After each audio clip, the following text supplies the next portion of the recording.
जय जगन्नाथ फ्रेंड्स आप गोटे बहुत बड़ अपडेट अच्छी किस दिन पूर्व OSSC LTR संस्कृत टीचर पिला माने लोअर पीएमजी स्ट्राइक करते रिजल्ट जेहेतु पब्लिश हो नाला या पूर्व अलरेडी PCM CBZ ए पिला अलरेडी रिजल्ट आसी सारी किंतु आसूना तो पे स्ट्राइक करते तो फाइनाली से रिजल्ट आसी जाइए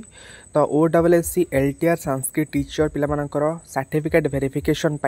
जो पिला सर्टलिस्ट होती तो टोटाल 978 जन कैंडिडेट सर्टलिस्ट होती डॉक्यूमेंट वेरिफिकेशन तो सेमानकर roll number list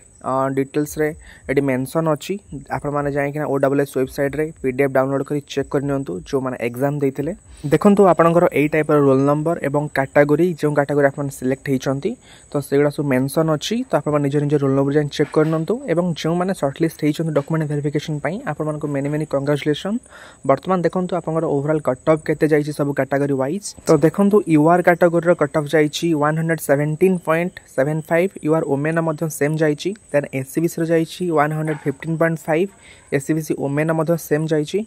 then SC जाइए 59.25 SC ओमेना सेम जाइए 59.25 देन ST जाइए 18.75 देन ST ओमेना जाइए 14 देन PW कैटेगोरी आपंकर मेंशन अच्छी फ्रेंड्स यह रहा ओवरऑल LTR संस्कृत टीचर पिलामानंकर ओवरऑल कट ऑफ तो ऑब्वियसली PCM एवं CBZ ठारू ऑब्वियसली अधिक जाइए कट ऑफ तो यही टाइप एग्जाम डेट अपडेट आप चैनल को सब्सक्राइब कर रखु thank you bye and have a good day and subscribe this channel for further updates.